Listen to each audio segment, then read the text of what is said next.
దేవాతి దేవుడు మనకి ఇచ్చిన విధానం బట్టి 2 చేతులు పైకెత్తి ప్రభువుని స్తుతిద్దామండి. హల్లెలూయా, హల్లెలూయా.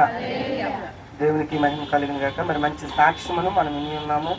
ఎన్నో రాసిన 2వ పత్రిక 4వ అధ్యాయము 7వ వచనంలో, మంచి పోరాటము పోరాడి తిని నా పరుగు కడముట్టించుకుని నా విశ్వాసమును కాపాడుకుంటుంది. ఇక మీదట నా కొరకు నీతి కిరీటం ఉంచబడిన. హల్లెలూయా, హల్లెలూయా.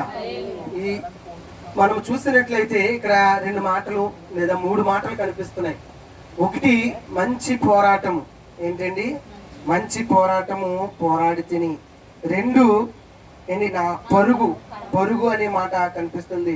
3 విశ్వాసం అనే మాట కనిపిస్తుంది. అవునండి, దైవ సేవకుల జీవితంలో ఎన్నో రకాలుగా పోరాటాలు జరుగుతూ ఉంటాయి. చాలా రకాలుగా పోరాటాలు జరుగుతాయి. కానీ ఆ పరుగు ఎలా పరిగెట్టారంటే ఆయన విశ్వాసంతో పరిగెట్టారు కాబట్టి ఆయన్ని అద్భుతాలు చూడటానికి కారణమైంది. హల్లెలూయా, హల్లెలూయా. మన జీవితాల్లో కూడా ఈ అంత్య దినాలలో మనం ఏ దినాల్లో ఉన్నామంటే అంత్య దినాల్లో ఉన్నాం. రాకడ సమీపమైన దినాల్లో ఉన్నాము. కాబట్టి ఈ దినాల్లో మనం ఎలా ఉండాలంటే అపోస్తులైన పౌలు మాట్లాడుతూ తన జీవితపు చివరిలో తిమోతికి రాసి చెప్తున్న మాటలను బట్టి గమనించినట్లయితే నువ్వు ఎలా ఉండాలో తెలుసా తిమోతి? నువ్వు మంచి పోరాటాన్ని పోరాడాలి. ఈరోజు చాలా మంది జీవితాల్లో, క్రైస్తవ జీవితాల్లో చాలా రకాలైన పోరాటాలు పోరాడాల్సి వస్తుంది. మానవులుగా ఎన్నో రకాలైన పోరాటాలు. ఒక విధంగా ఏంటంటే కుటుంబంలో పోరాటాలు, ఒక విధంగా సంఘంలో పోరాటాలు, ఒక విధంగా సమాజంలో పోరాడాల్సి వస్తుంది. కానీ ఇవన్నిటిలో కూడా నువ్వేం చేయాలో తెలుసా? ఒక మంచి పరుగులు పరిగెడుతూ విశ్వాసమును కాపాడుకునే పోరాటము. హల్లెలూయా, హల్లెలూయా.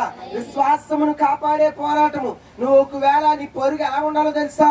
అపోస్తలుడైన పౌలు మాట్లాడుతూ అంటున్నాడు, ఇదిగో నేను ఏ పరుగు పరిగెడుతున్నాను తెలుసా? విశ్వాసమునకు కర్తయు దానిని కొనసాగించువాడు యేసు వైపు చూచి మన ఎదుట ఉంచబడిన ఓపికతో పరిగెడుతున్నాను. హల్లెలూయా. సో కొంతమంది పరిగెట్టిన పరుగు ఎలా ఉంటుందంటే, బాప్తిసం తీసుకున్న కొత్తలో, రక్షణ పొందుకున్న కొత్తలో, ఏంటి దేవుడు దీవిస్తున్న కొత్తలో ఏముంటుందండి? మంచి పరుగు పరిగెడతారు. కొంచెం కష్టాలు వచ్చినాయి అనుకోండి, ఆ పరుగు అక్కడితో ఆగిపోద్ది. ఆ విశ్వాసం అక్కడితో ఆగిపోద్ది. ఆ దైవికమైన స్వభావం అక్కడితో ఆగిపోద్ది. మన లోకాశలు, లోక తలంపులు, లోక ఉద్దేశాలు, లోకపు ఇచ్చలు, లోకపు కోరికలు రకరకాలన్నీ కూడా వస్తూ ఉంటాయి. కానీ దైవ సేవకుల జీవితంలో ఎన్నో కష్టాలు అనుభవించారు. వారి విశ్వాసంలో ఉన్నారు, బలపరచబడుతూనే విశ్వాసమునకు కర్త అని యేసయ్య వైపు వారు చూశారు. కాబట్టి వారి పరుగు ఏమైందో తెలుసా? ఇదిగో ఆశీర్వాదానికి కారణమైంది. హల్లెలూయా. 2 చేతులు పైకెత్తి ప్రభు సన్నిధిలో దేవునికి స్తోత్రం చెల్లిద్దామా? హల్లెలూయా, హల్లెలూయా. మనం దేనికి వచ్చామంటే ఇక్కడ దేవుని స్తుతించడానికి వచ్చాము, దేవసేవకుల కొరకు ప్రార్థన చేయడానికి వచ్చాము. చేతులు కూడా లేకపోతే లేపలేకపోతే ఇంటికి వచ్చినంత శుభ్రం లేదండి. ఎందుకంటే వచ్చి రకరకాలుగా దేవుని అడిగే కంటే చేతులు లేపి దేవుని స్తుతించాలి, క్షమించాలి. హల్లెలూయా, హల్లెలూయా, హల్లెలూయా.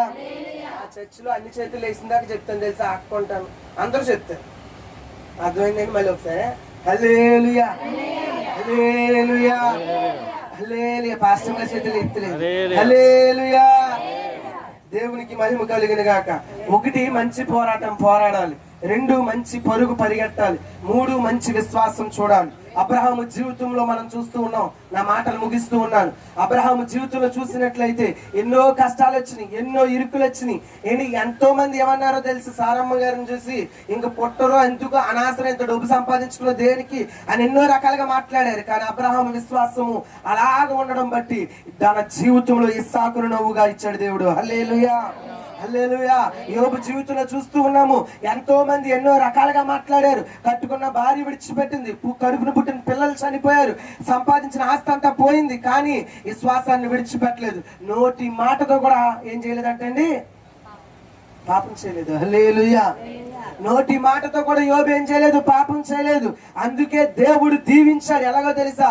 ఎవరైతే నిందించారో, ఎవరైతే అవమానించారో, మరలా యోబు అంచెంచులుగా ఎదుగుతున్న కొలదు వారు వచ్చి మరలా 2 ఆశీర్వాదానికి కారణమయ్యాడు యోబు. హల్లెలూయా, హల్లెలూయా.